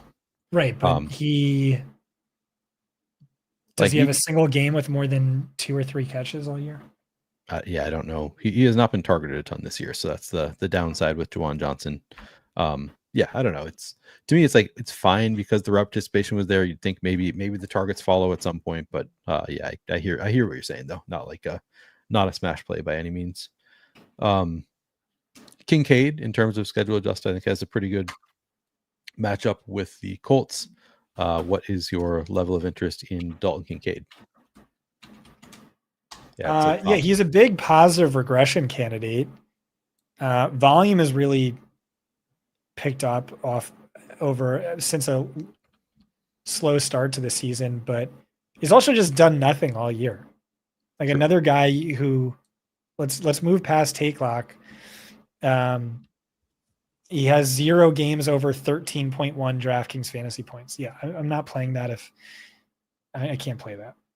I might force you to in our Josh Allen stack, but we'll see. That's fine. The target share is good enough that it's like you still like like I said, massive regression candidate. But like I just feel so strongly about those other guys, or just going insanely cheap because I was forced to, that he's just not on my list. Okay. Zach Ertz, if you want to go cheap, 3,800. No, another guy with 0 upside, and he's yeah. I don't think he has the schematic. He's been very schematic sensitive. What about Evan Ingram? With you can play him with Mac Jones or without Mac Jones. He's 5,300. No Christian Kirk. Maybe no Gabe Davis, I think. Yeah, I wouldn't play him without Mac Jones. I just like all the other guys I mentioned more. Hunter Henry and then the big three.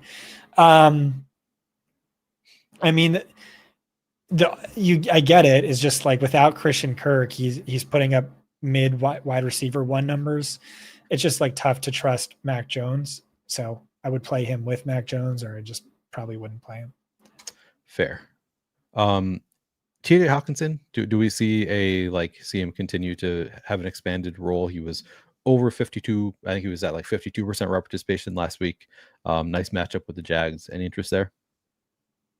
Yeah, he was the last guy on my list. Kevin O'Connell's comments have been like insanely positive. And even Hawkinson himself apparently is the fastest he's ever been in his career by GPS tracking. No way. Still, like every injury expert was like, it's going to take him a while. Lateral mobility is a concern. But yeah, if that route share jumps in a meaningful way, then it's the player who led all tight ends in XFP per game and fantasy points per game last year at a massively reduced salary and reduced ownership.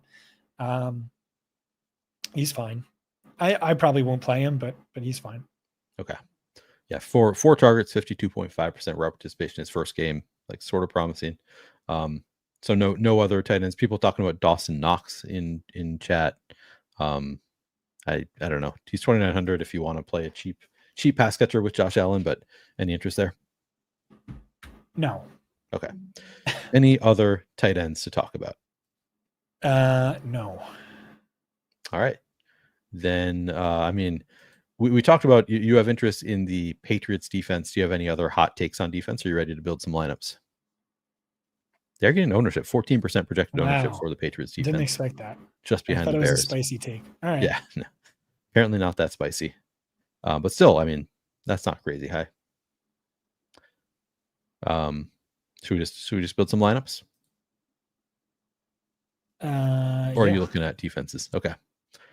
So we're gonna do what we've been doing. I build one. I lead the way on one. You lead the way on one, and then we build one together. We're gonna do that again. Yeah. Do you want to start, or do you want me to start? You start. All right. Then let's do the Josh Allen fun forced lineup. Forcing our way. See if we can find enough value to get to a Josh Allen Khalil Shakir stack. And I'll think about adding Kincaid, but not necessarily. Obviously going to want the Colts that we're going to get Josh Downs in here. Might go to 80 Mitchell too. I think that would, makes it easier to get there, but maybe we'll wait off on 80 Mitchell. Tight ends, sounds like you're really high on the high end tight ends. So I'd say let's go with George Kittle here. Love that matchup. My source texted me, wow, this is crazy. Someone might be lying. Tank even said the game planned around him. So again, could be a big tank week. Okay. And then he said, oh, wait, never mind. Now they're saying he's still questionable. Okay. So it's interesting. So nobody knows. So it's all still up in the air. That's how this typically works. Yeah. I think for this lineup, because we're going to need to save some salary, maybe we just do go 80 Mitchell, like throw in I'll do this for you. I'll search it. All right. So now we have a flex and 2 running back positions to play. See if there's a cheap enough wide receiver to play in the flex. Could be Sterling Shepard. Let's see.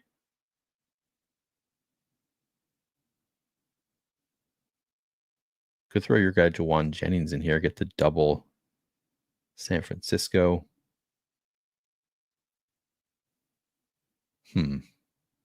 Maybe I I can do double with Kincaid. Double stack, double bring back.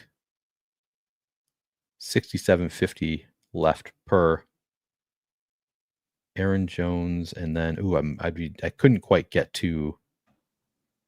Well, I don't want to play Tony Pollard anyway. So you cannot play Kincaid on this lineup. Please, why not? I mean, you can. It's your stack. lineup, but it's Cade Otton is only $600 more. All right, well then let's just play Cade Otton. If I go Najee Harris, then I could go Cade Otton in the flex. Okay, I like that. So there you go. It is. But let's see if there's anyone besides Najee. 6,200 or cheaper. Yeah, so just X out Najee, and I just want to see what other running backs are there. Okay, you just missed Stevenson. Yep. Dowdle, fuck that. Yeah, all right. Najee, nice. All right. You can go Eckler. No, Najee, you nailed it. All right. So here you go. We got Josh Allen single stacked with Khalil Shakir, 2 bringbacks in Josh Downs and 80 Mitchell. We have Aaron Jones and Najee Harris at running back. We have George Kittle and Cade Otton. Wait, did you want to do Ramondre and Connor? I think you could do that. No. We can do that with your lineup if you want to. I prefer this. No, I know. I think. Yeah. Yeah. You're unique enough. Yeah, I think it's a pretty unique lineup. Just getting Josh Allen at like no ownership in here. So I think this makes sense for a large field GPP. Let's roll it, and then we'll do one with you leading, and then we will build one together.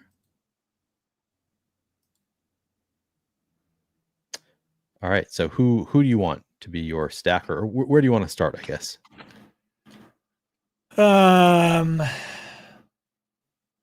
Let's do Purdy.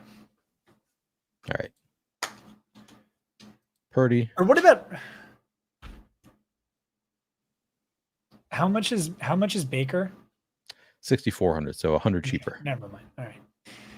Purdy, Kamara, Aaron, Jones. Yep. Debo.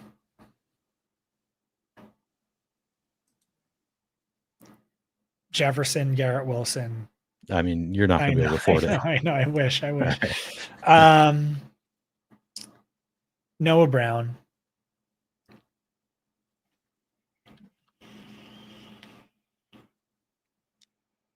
Do you want to do Jennings or Kittle? We're probably going to need some value. So let's go Jennings at wide receiver. And then we could do Mitchell and Kittle. True. I thought you were playing Josh Downs in every lineup, by the way. Oh, yeah. Downs. My bad. Yeah. Downs, Kittle. And Now, I mean, that's going to be tough, but we can try it. Yeah. So now we have to play a cheap defense. I don't know if this is going to work. I guess the Patriots are 2,500, so we could try that. And then a $3,000 flex. I don't know if there's anybody. Is Chig 3,000? Maybe. Let's see. He is. He's 3,000, so that could work. All right, YOLO. Just hope we don't take a. Just hope we outscore everyone despite the zero that is Chig. Do you like it? Is this your final answer? No. Move off Kittle to Otten. All right. So you have the bring back instead. And now could we get 80 Mitchell? No, he's 38. No, $100. So then we could go down to the Dallas defense. Okay. At 80 Mitchell if you want to. Let's do that. Oh yeah, because now Dallas defense looking better if Jalen Hurts is out. Suddenly that's going to look like a pretty strong option. Oh, great call. So there you go. Brock Purdy, single stack with Deebo Samuel, bring back of Cade Otton. You got Alvin Kamara, one off in there. Aaron Jones, one off. Noah Brown, one off. Josh Downs, one off. Actually, Josh Downs and AD Mitchell both in here. And then Cowboys defense, Cade Otton in there as well. I guess we already said that's the bring back on the San Francisco stack. I think it looks good. I think this looks like a pretty strong lineup. I think the original one you built also could have worked. I think that was a strong enough GBP lineup. But I think I'm with you. I think I prefer this one a little bit. So one of our listeners should throw the alternative into the Millie. Yeah, the first one that we built. I agree. Yeah. It's kind of a fun one. All right, and then let's do one more, and we'll do it together. Now, usually what we do on this one is you throw out a few names for me to choose from, and then I choose from your list. Is that how you want to do it, or I don't know? What's your, let's go weird. Your options are either Mac Jones, Aaron Rodgers, Kirk Cousins. I want to go Mac Jones. Okay. And then you just want to do Evan Ingram? No, I want to do BTJ. Oh, okay. What about the backup connection with Parker Washington? Do we have interest in that? You want to fuck it. Take out BTJ. Let's throw in Parker Washington. Oh man, we're going super cheap with the stack. Yeah. Throw in Jefferson. Of course, yeah.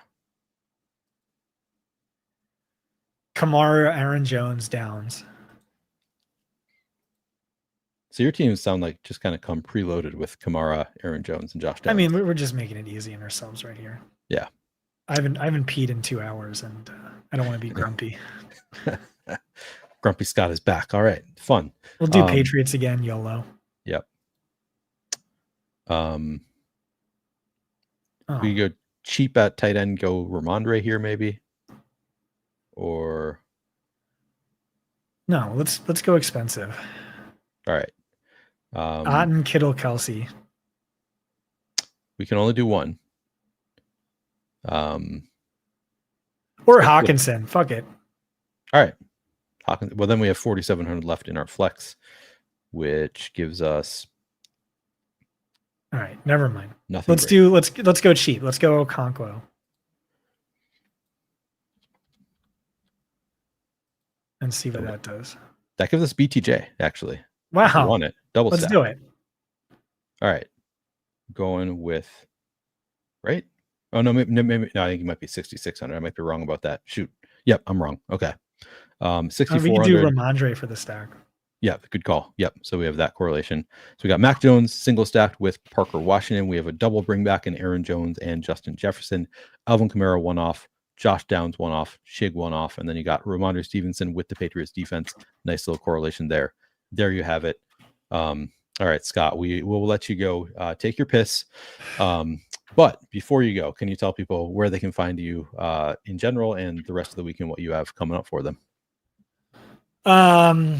Check out my show tomorrow morning, very early, way too early, with John Proctor. Hang out with us in the Fantasy Points Discord, and yeah, Sweat Live with us. That's a fun time. Sundays in Discord.